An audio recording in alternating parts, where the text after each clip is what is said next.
नमस्कार, आप देख रहे हैं द इनसाइड स्टोरी। मैं हूं आपके साथ हिमांशु मिश्रा। तो लोकसभा चुनाव के नतीजों ने बहुत कुछ बदल दिया है। प्रधानमंत्री नरेंद्र मोदी की अगुवाई में तीसरी बार बहुमत भारतीय जनता पार्टी हासिल नहीं कर पाई, जिसका नतीजा ये हो रहा है कि अब छींटाकशी एक दूसरे पर हो रही है। आरएसएस, जो कि बेस कहा जाता है भारतीय जनता पार्टी का, उसकी तरफ से कुछ तल्ख बयान सामने आए हैं जो दिखाते हैं कि प्रधानमंत्री नरेंद्र मोदी हो, अमित शाह हो, जेपी नड्डा, इन सभी का नेतृत्व कुछ रास नहीं आ रहा है आरएसएस को। और अगर रास नहीं आ रहा है तो क्या विकल्प तलाशने की कोशिश की जा रही है? क्योंकि इंद्रेश कुमार हो या फिर इसके अलावा मोहन भागवत जी हो, इन तमाम का जो बयान सामने आए हैं, जिस तरह से उन्होंने अपने शब्दों का चयन किया है, उससे लगता है कि सब कुछ ठीक नहीं चल रहा है भारतीय जनता पार्टी और आरएसएस के बीच में। और अगर सही नहीं चल रहा है तो फिर आगे क्या हो सकता है, किस तरह की परिस्थितियां बन रही हैं, इस पर आज चर्चा करेंगे। डॉक्टर संजीव त्रिवेदी जी हमारे साथ। संजीव जी, किस तरह से देखा जाए इस तल्खी को? आरएसएस पिछले 10 सालों में 2014 से 19 और 19 से 24 तक इस तरह की बयानबाजी उनकी तरफ से नहीं होती थी, लेकिन एकदम से आखिरकार क्या हो गया है कि इस तरह की बयानबाजी होने लगी है? क्या ये जो कमज़ोर पड़ गई है भारतीय जनता पार्टी प्रधानमंत्री नरेंद्र मोदी के नेतृत्व में, उसकी वजह से है या फिर कुछ और अंदर खाने चल रहा है? क्या इनसाइड स्टोरी? देखिए, राष्ट्रीय स्वयंसेवक संघ जो है उसकी स्थापना 1925 में हुई और अगले साल 2025 में 100 साल पूरे हो जाएंगे राष्ट्रीय स्वयंसेवक संघ के। ये एक बड़ा मौका होगा आरएसएस के लिए, और ऐसे वक्त में देश में सरकार होना उस संगठन के लिए अपने आप में उपलब्धि है, क्योंकि ये जो उनकी आइडियोलॉजी है उसके प्रचार प्रसार में वो सक्सेसफुल हुए हैं। ये इस बात का एक तरह से प्रमाण होगा। आप जानते हैं कि संघ अपने आप को कल्चरल बॉडी कहता है और वो अपने आप को राजनीति से दूर रखने की कोशिश करता है। पर जैसा कि आपने बताया, भारतीय जनता पार्टी का जो एक स्ट्रक्चर है वो संघ पर आधारित है, और भारतीय जनता पार्टी या अखिल भारतीय विद्यार्थी परिषद या राष्ट्रीय मजदूर संघ, इस तरह से कई बॉडीज हैं जो कि भारत में आरएसएस की विंग्स की तरह काम कर रही हैं। लिहाजा अगर कोई एक बॉडी उसमें से इतनी आगे बढ़ जाए और वो मेन बॉडी पर हावी होने लगे तो फिर कहीं ना कहीं वो कश्मकश तो होगी।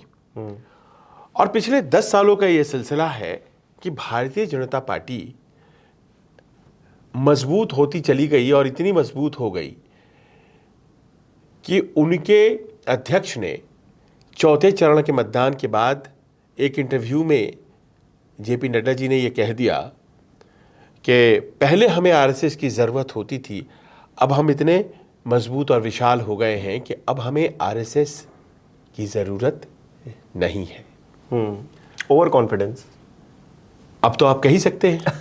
जब 63 सीटें घट गई तो आप कह ही सकते हैं, लेकिन उस वक्त जब ये कहा गया तो ये एक बहुत बड़े झटके के तौर पर जाहिर है आरएसएस को लगा होगा। अमूमन आरएसएस अपनी भावनाओं को व्यक्त नहीं करता है, खासतौर पर पब्लिक में। ऐसा कभी होता नहीं है कि अगर कोई नाराजगी है तो उसको शब्द दे दिया जाए। लेकिन आपने देखा कि जब नतीजे आए 4 जून को, तो 5 जून को ही नागपुर में जो कार्यकर्ता विकास वर्ग स्वयंसेवकों के लिए एक जो उनकी शिक्षा पद्धति होती है आरएसएस की, जिसमें कि प्रथम वर्ष, द्वितीय वर्ष, तृतीय वर्ष, तो द्वितीय वर्ष का वो फाइनल जो एक संघ प्रमुख का भाषण होता है, संबोधन होता है, उसका कार्यक्रम था। और वहाँ संघ प्रमुख ने अपने संबोधन में जो बातें कहीं, वहीं से सिलसिला शुरू होता है। तो फायर किया नड्डा जी ने और बहुत खामोशी से उसको 2 चरण और मतदान के थे, चौथे चरण के बाद बोला था तो 3 चरण मतदान के थे, उन्होंने उसको फायर को होल्ड किया, काउंटर फायर को, और उन्होंने जब नतीजे आ गए तब उन्होंने वो अहंकार वाली लाइन कही कि जो सेवक होता है वो मर्यादा से चलता है और उसमें अहंकार नहीं होता है, उसके अंदर वो भाव नहीं होता है कि मैंने ही सब कुछ कर दिया। हालांकि बाद में संघ का क्लैरिफिकेशन आया कि हमारे इस लाइन को या संघ प्रमुख के इस लाइन को, ये तो 3 मिनट का एडिटेड वीडियो है, इसको सरकार से जोड़ कर ना देखा जाए, लेकिन समझने वाले समझ गए, ना समझे वो अनारी हैं। बिल्कुल। तो अहंकार वाली लाइन वहां से आई और उन्होंने जो बातें कही वो व्यापक रूप से तमाम जो दक्षिणपंथी विचार के लोग हैं इस देश में वो समझ गए।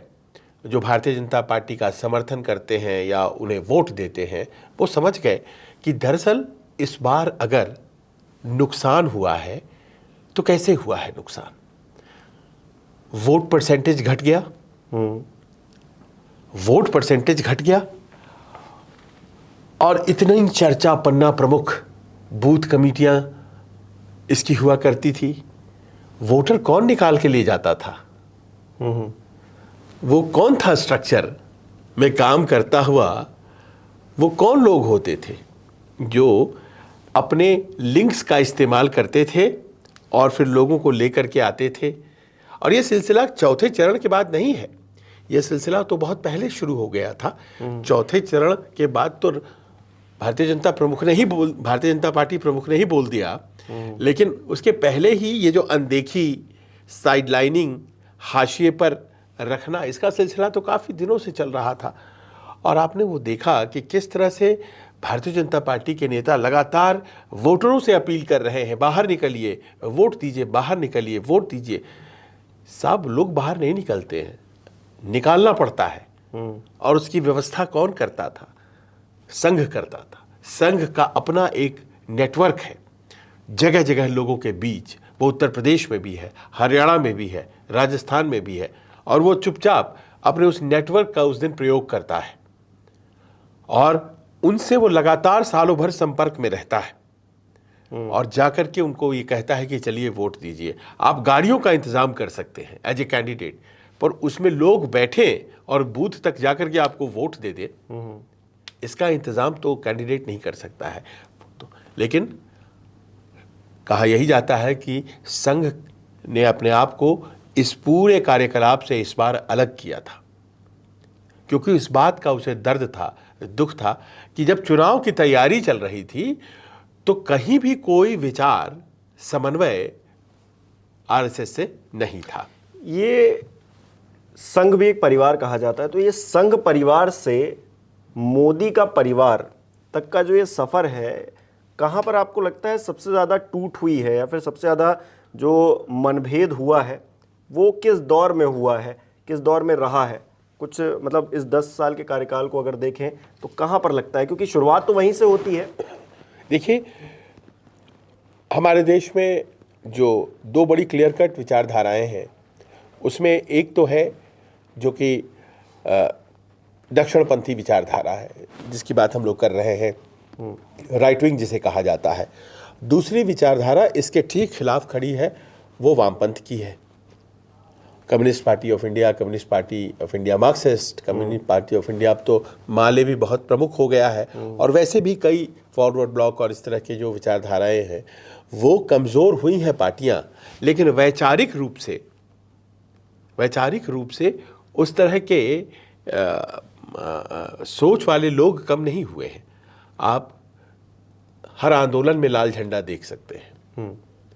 आप देख सकते हैं हर स्टूडेंट मूवमेंट में, चाहे किसान आंदोलन हो जाए तो आपको लाल झंडा दिखेगा, चाहे एम्प्लॉयज़ यूनियन का हड़ताल हो जाए तो आपको वहाँ लाल झंडा ही दिखेगा, आपको स्टूडेंट मूवमेंट्स में, यूनिवर्सिटीज़ में आज भी लाल झंडा ही दिखेगा। तो वो पार्टी के फोल्ड के हिसाब से सीपीआई, सीपीएम, सीपीआईएमएल कमज़ोर है, लेकिन जो विचार है वामपंथ का वो अभी भी बहुत मजबूती से है। और कांग्रेस ने हमेशा से बीच में खड़े होने की कोशिश तो की है, लेकिन वो अगर हम इंदिरा जी के कार्यकाल को छोड़े तो वो सदा उसका झुकाव जो रहा है वो वामपंथ की तरफ, वामपंथ की तरफ। वो लेफ्ट ऑफ सेंटर उसको बोला जाता है, वो रही है, हमेशा लेफ्ट ऑफ सेंटर रही है। तो मूलतः दो ही विचार हैं आज की तारीख में। राहुल गांधी की जो बातें हैं वो करीब करीब किसी भी सामान्य वामपंथी नेता की तरह, उनकी बातें अगर आप आंख मूंद कर सुनिए तो वो आपको लगेंगी। तो ऐसे वैचारिक पृष्ठभूमि से दो जो राजनीतिक दल हैं या दो समूह बने जो इस बार एनडीए और इंडिया कहलाए। जो गरीब, दलित और पिछड़ों की बात करें, जाहिर है इस तरह के जो विचार हैं वो प्रगतिवादी, प्रगतिशील, हालांकि ऐसा नहीं है कि एनडीए इस तरह की बात नहीं कह रहा है, लेकिन जिस तरह से एक डेफिनेशन है वो डेफिनेशन जो है इस दो वैचारिक पृष्ठभूमि में हमारे देश को बांटती है।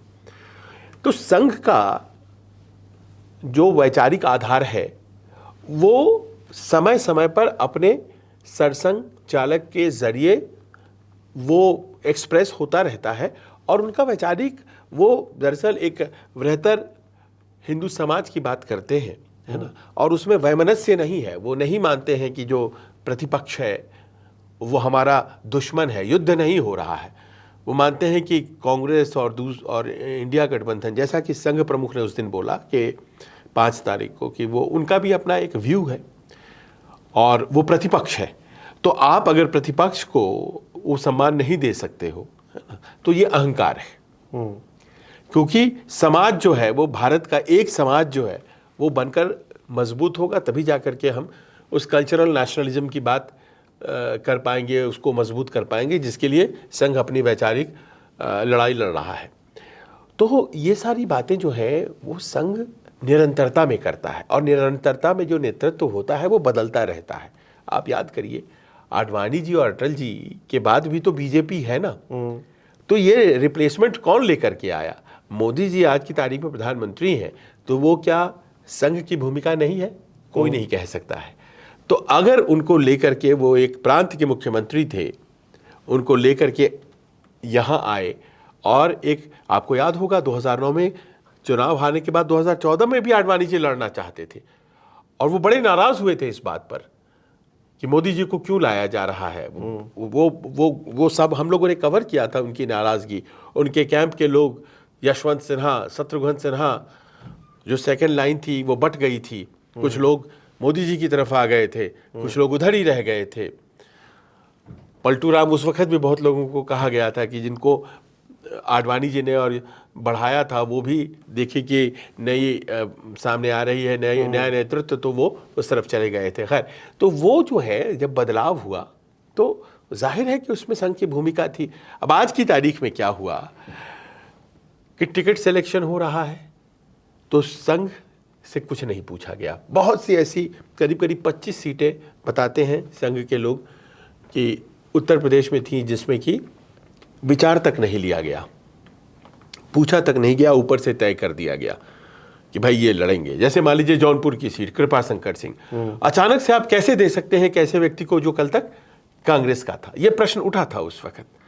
अगर वो हारते हैं, है ना, तो उसकी तमाम वजह हैं, क्योंकि जौनपुर में संघ और भारतीय जनता पार्टी की जो व्यवस्था थी उससे इतर एक नए व्यक्ति को आपने वहां खड़ा कर दिया। वो चुनाव नहीं जीत सकता है। बाकी चीजें अपनी जगह पर। हकीकत यह है कि कानपुर में एक व्यवस्था थी, आपने अचानक से रमेश अवस्थी को लेकर के वहां खड़ा कर दिया, जिनकी पृष्ठभूमि एक पत्रकार की है।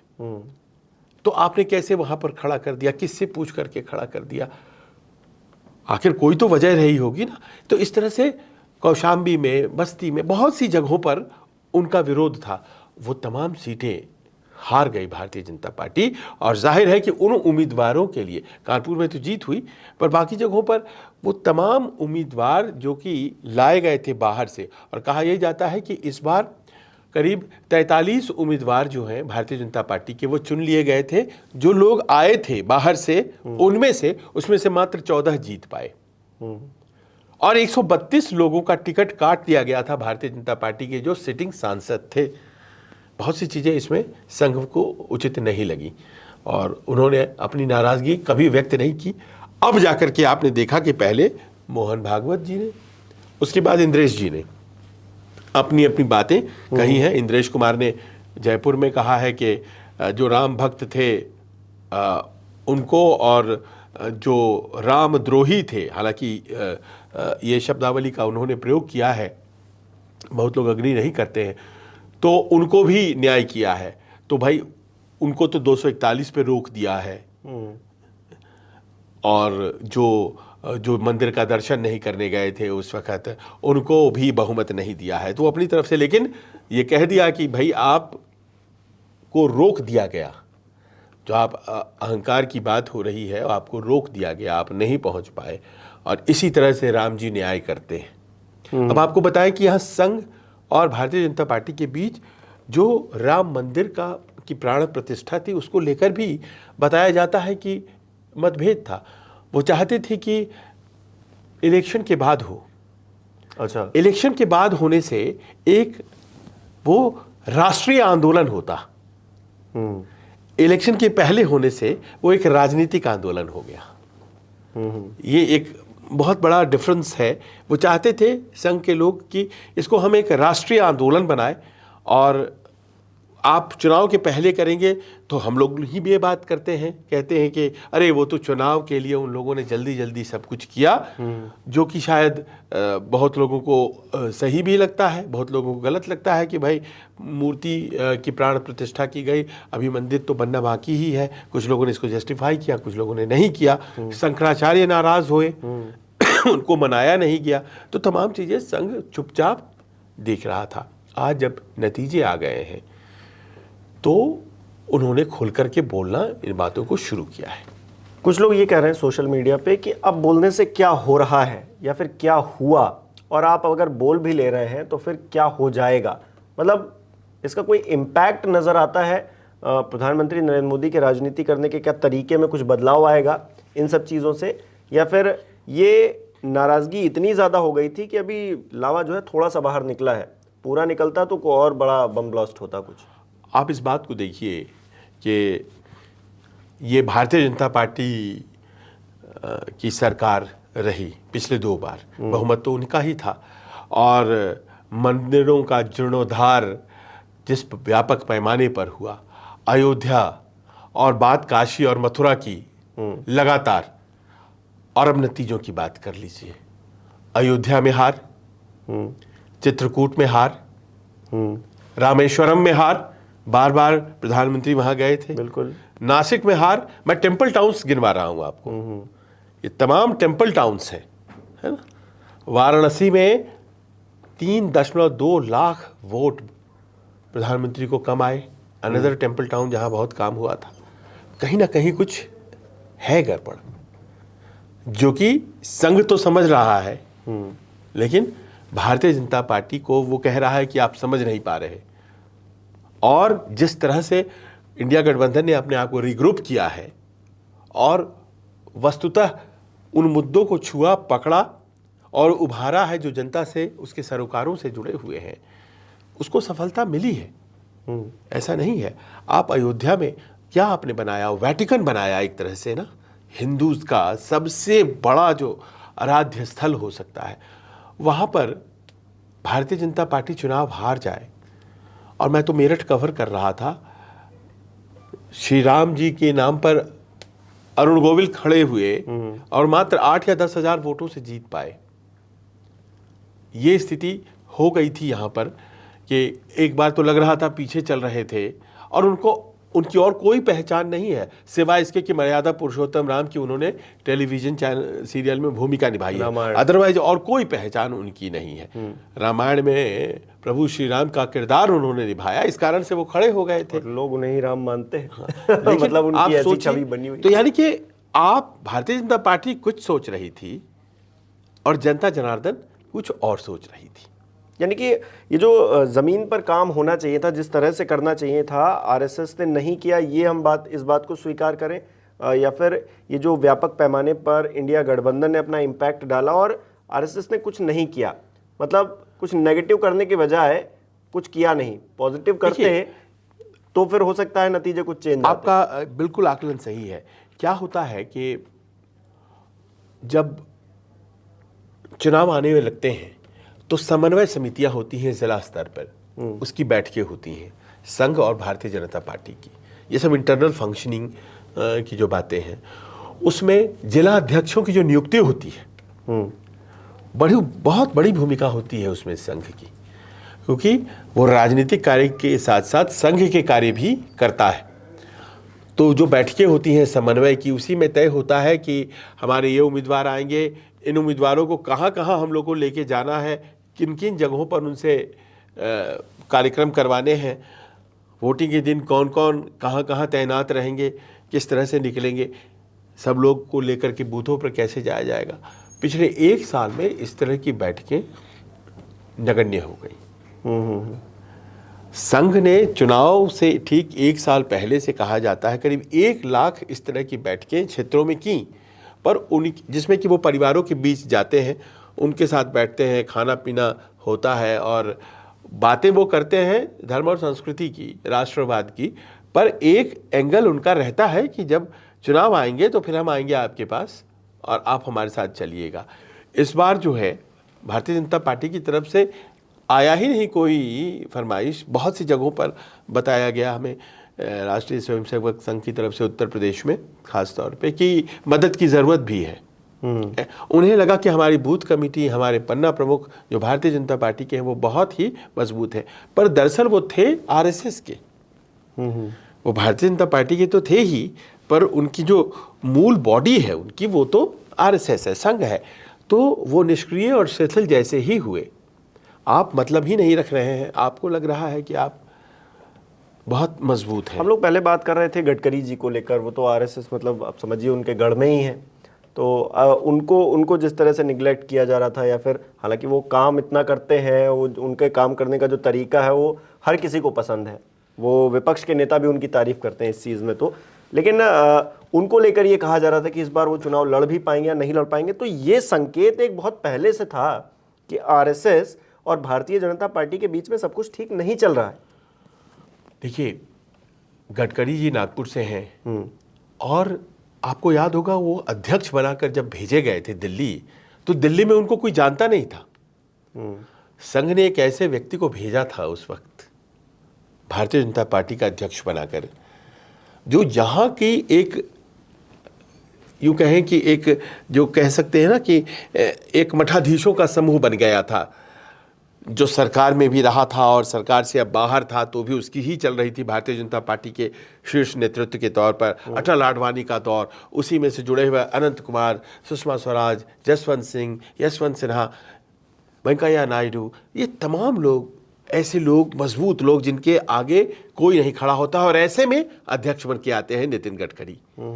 संघ की उस वक्त वो ताकत थी कि वो एक ऐसा अध्यक्ष बना सकता था, उसने बनाया और फिर उनको एक पहचान मिली, उन्होंने पार्टी चलाया। दूसरी बार आते तो कहा जाता है कि उनके साथ कुछ खेल हो गया। दूसरी बार भी उनको बनाया जाना था तो कुछ खेल, कांग्रेस की उस वक्त की सरकार थी और कुछ खेल हो गया, कहा जाता है कि उनके ऊपर कोई आरोप वगैरह।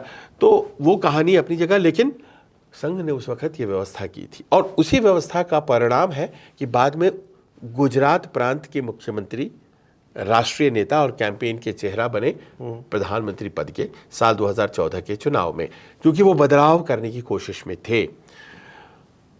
नितिन जी और राजनाथ जी, ये दोनों जो हैं ये संघ के करीब माने जाते हैं। और पर क्या है कि अभी के वक्त में इस बात को लेकर के मुझे इस बात की निश्चित जानकारी नहीं दी गई है, पर मैं ये ज़रूर महसूस कर सकता हूँ कि संघ को थोड़ी निराशा हुई होगी, क्योंकि किसी भी स्तर पर इन दो बड़े नेताओं ने, जो कि संघ के करीब रहे हैं, पूर्व अध्यक्ष भी रहे हैं, कहीं भी एक शब्द बोलने की कोशिश नहीं उठाई।